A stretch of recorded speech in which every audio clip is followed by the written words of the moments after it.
Hello বন্ধুরা, যারা senior citizen নাগরিক রয়েছেন তাদের জন্য এই ভিডিওটি অত্যন্ত গুরুত্বপূর্ণ। কারণ লকডাউনের সময় প্রত্যেক সিনিয়র সিটিজেন নাগরিকরা ট্রেনের টিকিটে কনসেশন অর্থাৎ ছাড় পেতেন, কিন্তু লকডাউনের পর সিনিয়র সিটিজেন কনসেশন একেবারে বন্ধ হয়ে যায়। তারপর থেকে কোনো প্রবীণ নাগরিক ব্যক্তিরা এখনও অবধি সিনিয়র সিটিজেন কনসেশন পেয়ে থাকেন না। তো ভারতীয় রেলওয়ে একটি রিসেন্টলি আপডেট জানিয়েছে যে পুনরায় সিনিয়র সিটিজেন কনসেশন অর্থাৎ ট্রেনের টিকিটের ছাড় চালু হতে চলেছে, কিন্তু এই ছাড় পাওয়ার জন্য বেশ কিছু নতুন নিয়ম এবং শর্ত লাগু হয়েছে। যে নিয়ম এবং শর্তগুলি যদি আপনারা মেনে চলেন তাহলে কিন্তু আপনারা ট্রেনের টিকিটে পুনরায় ছাড় পেতে পারেন। তো ভারতীয় রেলওয়ের দ্বারা জারি করা নতুন নিয়ম এবং শর্ত কী কী রয়েছে, সেই নতুন নিয়ম এবং শর্তগুলি আজকের এই ভিডিওটিতে আমি আপনাদেরকে বিস্তারিতভাবে আলোচনা করব।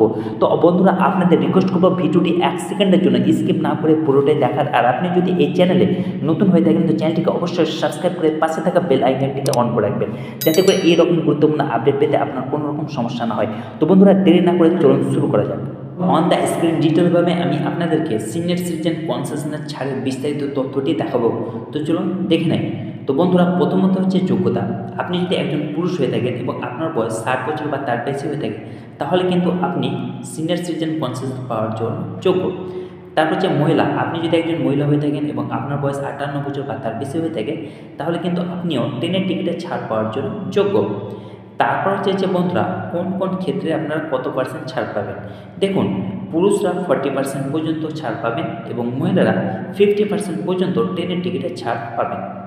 তারপর হচ্ছে যে বন্ধুরা, প্রযোজ্য ট্রেন। এই ছাড় কোন কোন ট্রেনের ক্ষেত্রে প্রযোজ্য। প্রথমত হচ্ছে সমস্ত মেল এবং এক্সপ্রেস ট্রেনে এই ছাড় প্রযোজ্য। তারপর হচ্ছে রাজধানী এক্সপ্রেসে এই ছাড় প্রযোজ্য। শতাব্দী এক্সপ্রেস ট্রেনে এই ছাড় প্রযোজ্য এবং দুরন্ত এক্সপ্রেস এইসব ট্রেনে কিন্তু এই ছাড় প্রযোজ্য। তারপর হচ্ছে যে বন্ধুরা, কোন কোন ট্রেনে এই ছাড় প্রযোজ্য নয়। প্রথমত হচ্ছে বন্দে ভারত এক্সপ্রেসে প্রযোজ্য নয়, প্রিমিয়াম ট্যুরিস্ট ট্রেনে প্রযোজ্য নয়, তৎকাল বুকিংয়ের ক্ষেত্রে এই ছাড় প্রযোজ্য নয়। তারপর হচ্ছে যে বন্ধুরা, এই ছাড় পাওয়ার জন্য আপনাদের কাছ থেকে কী কী প্রয়োজনীয় নথি লাগবে।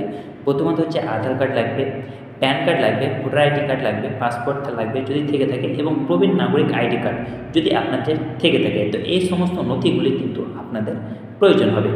তারপর হচ্ছে যে বন্ধুরা, ছাড় পেতে প্রবীণ নাগরিকরা আইআরসিটিসি ওয়েবসাইট বা মোবাইল অ্যাপের মাধ্যমে অনলাইনে টিকিট বুক করতে পারবেন আপনারা, অথবা বৈধ আইডি গ্রুপ সহ রেলওয়ে স্টেশন কাউন্টারে যেতে পারবেন, দিয়ে আপনি কিন্তু সিনিয়র সিটিজেন কনসেশনের জন্য আবেদন করতে পারবেন।